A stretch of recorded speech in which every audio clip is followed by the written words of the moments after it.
So I've been looking at jack replacement options. The scissor jack and 37-inch tires doesn't really cut it. One option is to carry it around a block, put the jack on it, and other options are like a high lift and stuff like that. Not a big fan. So the thing I'm going to try, and the thing I prefer to use, is a bottle jack. I've always had really good luck with the bottle jack, and what I want to see is if my ARB air compressor will run this big bastard. This thing is a 12-ton Pittsburgh bottle jack, and if the air compressor will run it, running off this hose, I will actually figure out a way to mount this jack in place of the factory jack, because this thing is incredibly handy. So let's hook it up and see how it works. First thing I'm going to do is take my hose, click it in there. Now let's hook this up in the truck. So underneath the seat, we have installed an ARB twin air compressor. Also, in line with that, I have a regulator, so I can adjust the pressure that comes out of there. And you can't really see it because it's all the way under there, but that is an ARB twin. So we're going to connect our hose to it and fire it up.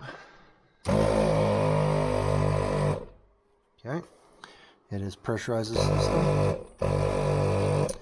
I'm going to adjust the output pressure to probably max. Yep, that's all the way in. So now let's go see if the jack will move. Okay, we're up here on the front of the Jeep. I'm going to put the 12-ton Pittsburgh bottle jack underneath the diff on the front of the vehicle, and I'm going to give it some air and see if it actually lifts the vehicle. If it doesn't lift the vehicle, we can still use the hand pump to do it, but it's just slow. So I'm going to slide that under there and see what happens.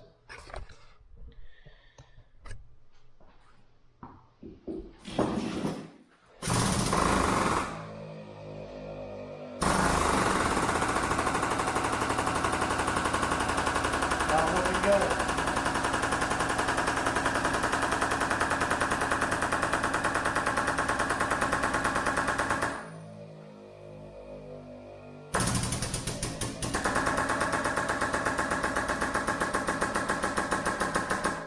Looks like an absolute failure. Oh well.